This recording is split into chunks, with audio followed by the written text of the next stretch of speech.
pertama-tama puji syukur kita panjatkan kepada Tuhan Yang Maha Esa karena kita masih diberi kesehatan. Baiklah, di sini kami kelompok 1 ingin mempresentasikan remblok.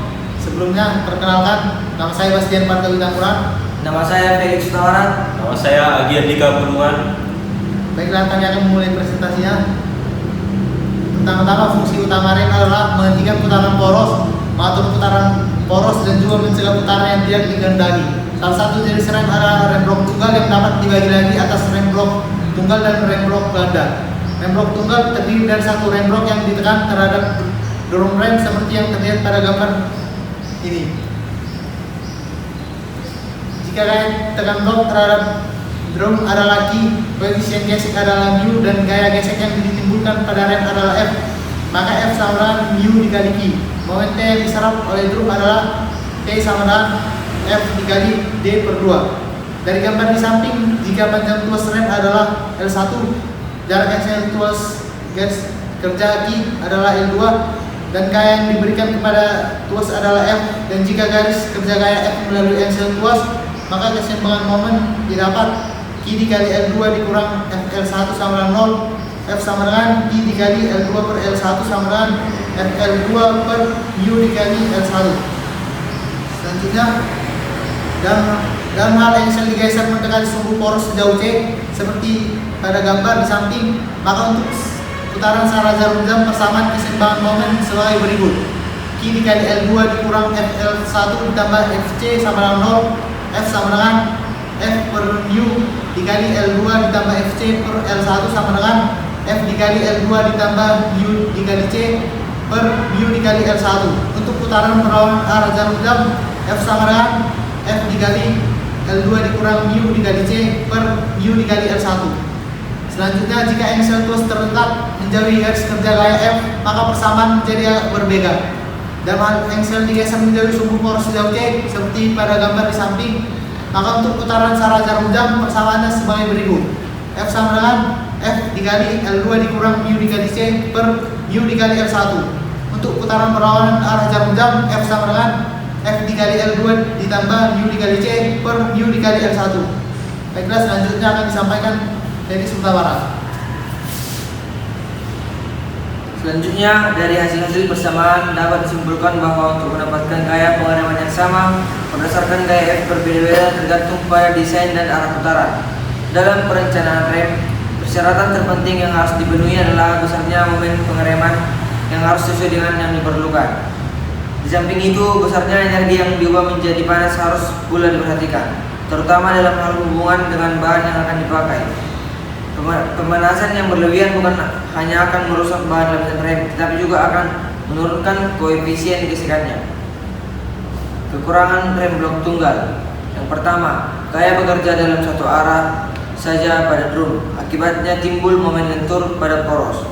2. Untuk pelayanan manual, jika diperlukan gaya pengereman yang besar, maka tuas perlu dibuat panjang hingga kurang ringkas.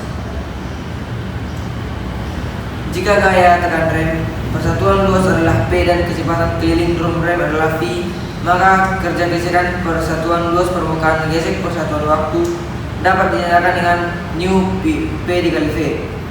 Besaran ini disebut kapasitas rem.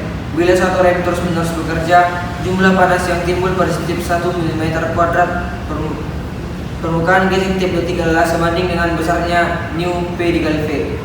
Dalam satuan panas, besaran tersebut dapat ditulis sebagai nu dikali V per 860 dikali K dikali C AL per mm kuadrat dikali S. Pemancaran panas akan berlangsung dengan mudah, dan sebaliknya akan terjadi bila harga tersebut melebihi batas yang dapat mengakibatkan rusaknya permukaan gesek. Selanjutnya, rem blok ganda.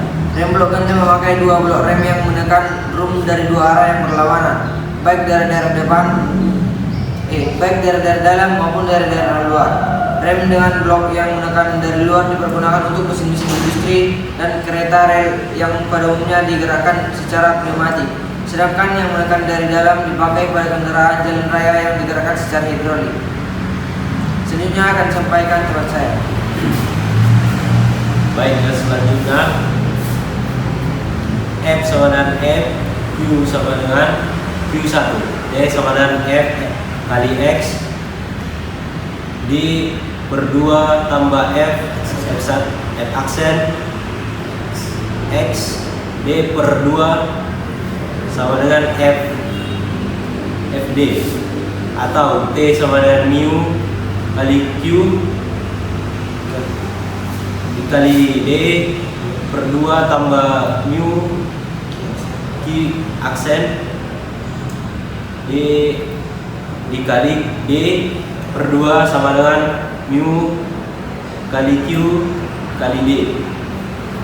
Pada gambar di atas, tuas A ditumpu oleh piston B dari silinder pneumatik.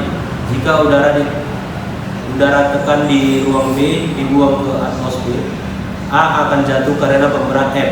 Dengan demikian B akan tertarik ke bawah dan memutar tuas C, disebut angle belt. Gerakan ini akan menarik D dan E ke kanan dan E ke kiri. Di sini dianggap bahwa gaya Q yang dikarenakan dari drum pada E ke adalah sama dengan gaya Q aksen pada E kali Q. Dapat dihitung dengan perbandingan tuas sebagai berikut. Q sama dengan F kali X kali A tambah A aksen per A dikali X kali C per C aksen dikali X dikali E tambah E aksen per E. Momen rem T kilogram kali milimeter dapat diperoleh dari rumus persamaan sebelumnya, dan gaya rem PB atau KW dapat dihitung dari putaran drum rem N atau RPM. PB dapat dihitung dari putaran rem drum rem N1. PB sama dengan T N1 per 9,74 kali 10 pangkat 10. Perhitungan kapasitas rem dan blok rem adalah sama seperti pada rem blok tunggal. Karakteristik bahan rem: 1. Harus memenuhi persyaratan keamanan, ketahanan, dan dapat mengerem dengan halus. 2. Mempunyai koefisien gerak yang tinggi. 3. Kehausan kecil. 4. Kuat namun tidak melukai permukaan drum. 5. Dapat menyerap getaran. 6. Mampu melepaskan kalor dengan baik. Kesimpulan: rem blok merupakan komponen pengereman yang bekerja dengan menekan blok dilapisi bahan gesek ke permukaan drum. Terdapat dua jenis rem blok, yaitu rem blok tunggal yang menggunakan satu blok untuk menekan drum. Kelebihan rem blok tunggal adalah sederhana secara desain tetapi kurang efisien untuk beban besar, dan rem blok ganda yang memakai dua rem yang menekan drum dari dua arah yang berlawanan, baik dari daerah dalam maupun dari luar drum. Kelebihan rem blok ganda adalah lebih stabil dan menghasilkan momen pengereman lebih besar, namun konstruksinya kompleks. Baiklah, sekian presentasi yang dapat kami sampaikan pada hari ini. Jika ada kata yang salah mohon dimaafkan. Terima kasih.